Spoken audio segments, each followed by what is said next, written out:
if you want to earn a six-figure salary in this business or above, the in-person model is very, very unlikely to get you there. And in this video, we're going to break down the differences between in-person personal training and online personal training, what the positives and negatives are of both, and to show you how online personal training is much more scalable with much less overheads than in-person personal training.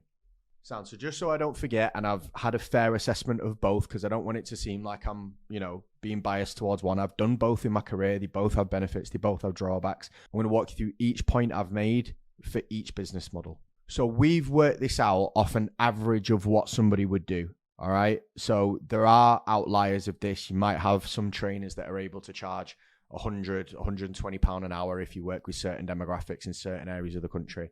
But for the most part, we've worked this out off 40 pound an hour, which, to be honest, if you're in this position in your career and you're watching these videos, you'll probably be quite lucky to be getting. A lot of people will lowball that and start at 25 and 35, which is even more of a broken model. All right. And we're going to assume that you're averaging about 25 hours a week. I know people say that they do 30 hours, but realistically, not everybody turns up every week. So we're going to take it as an average of 100 hours delivered a month. All right. So if we take the surface of an in-person business model, we're going to work out that 100 hours of PT, all right, on an average of £40 an hour will net you £4,000 a month. All right. Now, here's the extra things that come along with that that's outside of the delivery. All right. Consultations, actually sitting down with the clients before they sign up, almost like sales. The programming of all of those sessions, the planning out of those sessions, the nutrition planning of those sessions as well. That needs to be factored within the time that you're delivering because you're doing that outside of the session, or you should be. Actually being on the gym floor, okay, walking around, speaking to people. You're not going to get clients sat in the staff room messing about on your iPhone or trying to chat up birds. You've got to take into account that there's going to be downtime between sessions. You'd be very, very lucky if you could get every session back to back. And to be honest, you probably don't want to do 25 hours of PT back to back split over 5 days. All right.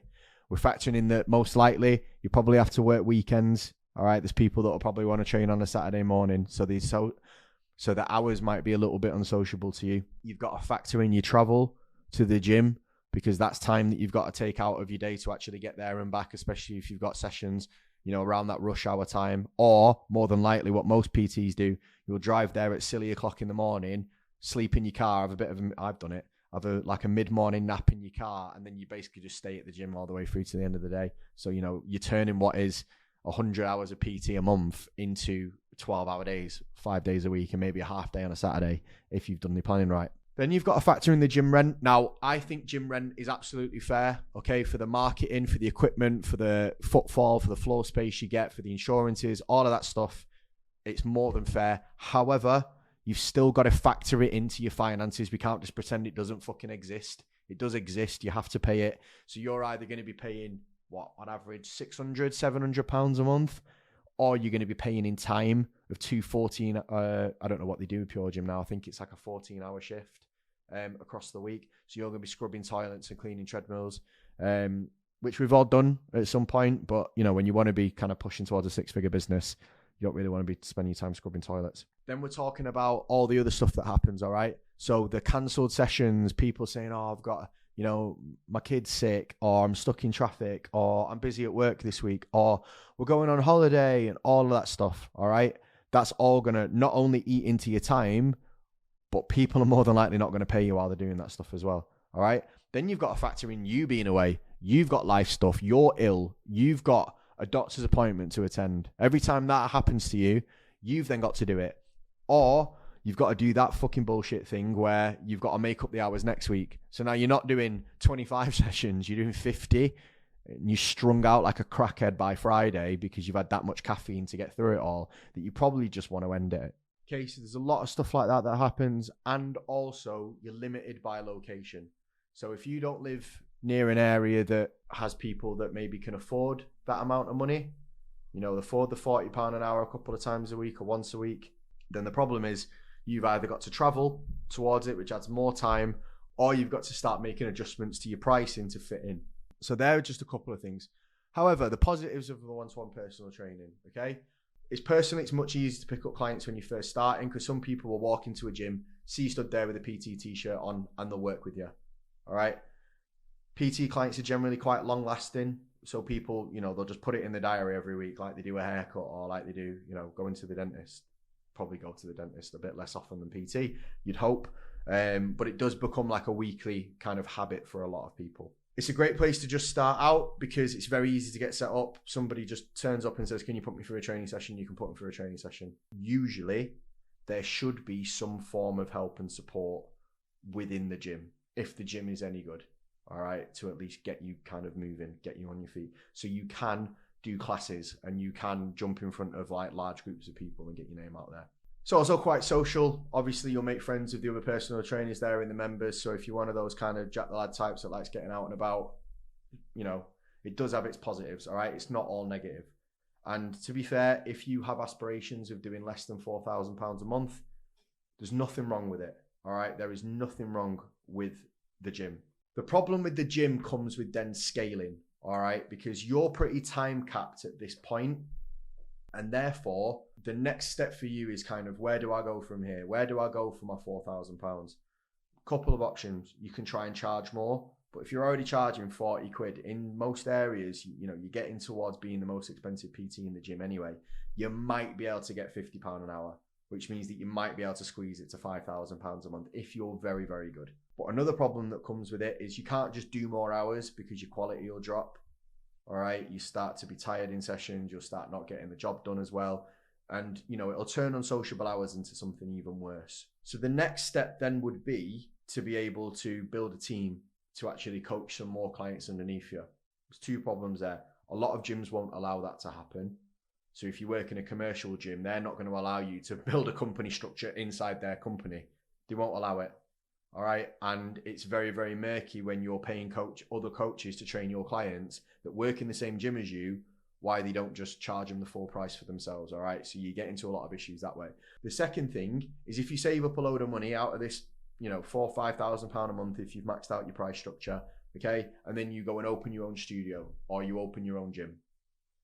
The problem there is you've got a lot of overheads, you've got a lot of initial investment, all right, and still it's probably harder to scale from a business standpoint. You have to understand a lot more about business to open a gym than you do to start online coaching.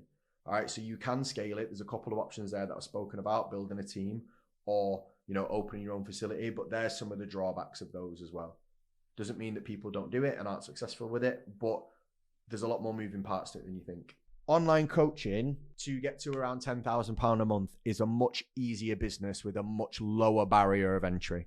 Okay, you don't need a facility. You don't need a large amount of investment for kit. You don't need to, be doing silly amounts of money per month for people. You can actually keep it quite affordable. We're going to look at two examples here, right? So matching the £4,000 a month example, all right? At an average of £200 a month, which is what you should be charged as an online coach as a minimum. If you can't charge that, there's a link in the description below. Download our offer builder that you can quite happily charge £200 a month for. All right. So if you're worrying, how am I going to get £200 a month for online coaching?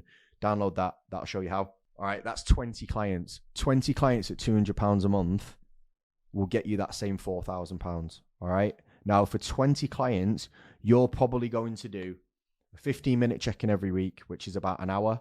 And it's probably going to take about an hour each month to make adjustments, all right? Make tweaks and chat to them in and around the check-ins, okay? Have a couple of touch points, let them know everything's all right. It takes, 10 seconds to send someone a text message? So usually, on average, we would scope out about 2 hours a month per client, all right? You can get even faster with this if you use software and you have templates already made for training that you can just tweak. This number can come right down, okay? And as you get more skilled, you'll be faster at doing this. Obviously, with personal training, an hour's an hour, a session's a session. You can't give them half an hour because you're a good coach and you can get the job done in half an hour. You can try and explain that, but it's been very, very hard to get people bought on that fact. Okay. As you get better as an online coach, as you get better systems, your time that you need to spend with each client will come down. You'll still always have a minimum, right? It'll still always probably be like an hour and a half to 2 hours a month, but there's room there to move. Okay. Programming nutrition is more systemized. You don't have rent. Okay, so there's no big cost every month when you're just getting started. All you need is laptop, phone, internet connection. Those three things are more than fine. You get paid monthly as an online coach, so you'll usually sell a program that's over X amount of time, which means that if the client goes on holiday, you still get paid. If a client doesn't turn up to the gym on a Wednesday, they go on a Thursday instead, you still get paid. If you go on holiday, you still get paid. So it's a much more stable income. If you still don't know how to build a package that's done over 3 or 4 months, again, the Offer Builder will teach you exactly how to do that. So make sure you go and do that if you're struggling with any of this. Now you're probably thinking, right, but I've got to post on Instagram, I've got to do sales calls, etc. Yes, but you have to do that in the gym anyway. All right, you have to walk around the gym, you have to be visible, and you have to do consultations. So those 2 things are kind of constant. Okay, but there's minimal software costs. Again, you can probably get started for an internet connection, which will probably cost you about a tenner a month. All right, and you can do it anywhere in the world. So if you have a particular passion within the fitness industry, if you have a particular thing that you love, you can go out and you can find more of those people because you're not constrained by the geographical location. So if you like working with people on the relationship with food, you're not stuck only training with the people that go to that gym that have relationship with food issues. You can access everyone in the world. All right. So it just gives you a much, much broader scope. Now, if we actually look at spending the same amount of time as the PT that we did before, so if we talk about 100 hours of delivery, all right, that would mean you have 50 clients. Obviously, taken out, you don't have to travel to the gym. There's no cancellation. There's no last minute changes. All right. So all of that wasted time is not going to happen. But if we take just the delivery time, just the programming, just the nutrition, just the time you spend with clients, if you take the same amount of hours for the £4,000 a month PT, all right, and we translate it into online coaching, okay, those 100 hours, you can do 50 clients. Out of those 50 clients, if you charge £200 a month, you can make £10,000 a month. All right. And if you are making £10,000 as an online coach, you can then pay for lead generation. You can pay for some advertising to grow your platform. You can pay for a coach to come in and then start coaching more clients, and you can scale your business that way. And there's no overhead still. There's no initial costs of doing that. There's no big amount of money you've got to pay in order to access all of this stuff.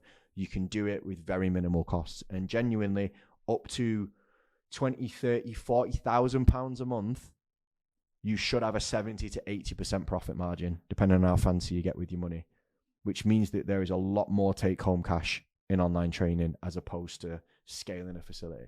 So that should have been a very, very fair breakdown of how to look at a personal training business and an online coaching business. Now, we are assuming in this that you are looking at the financial and scalability side of it. There obviously is opportunity to do both and to do a little bit of in-person and to do mostly online coaching, vice versa. It depends on your preference. But if we're looking at it purely from a business model and scaling standpoint, we've laid out the foundations there of why online coaching, people say, is a much more scalable business with a much lower barrier to entry. So hopefully you found that useful, especially if you've just qualified and you're not sure which route to go down. I would say try both, see how you get on, see which your natural skill set matches up. But if you are looking at really, really scaling and truly hitting those big numbers, having an online arm of the business at some point is going to be something that you need to look into. All right. So if you want more videos like this, more videos telling you how to grow that online side of the business, subscribe below, click the bell button so you get notified when we post more videos. And if you didn't already and you're struggling with price point and you're struggling with packaging the offer, use the link in the description below and download that now.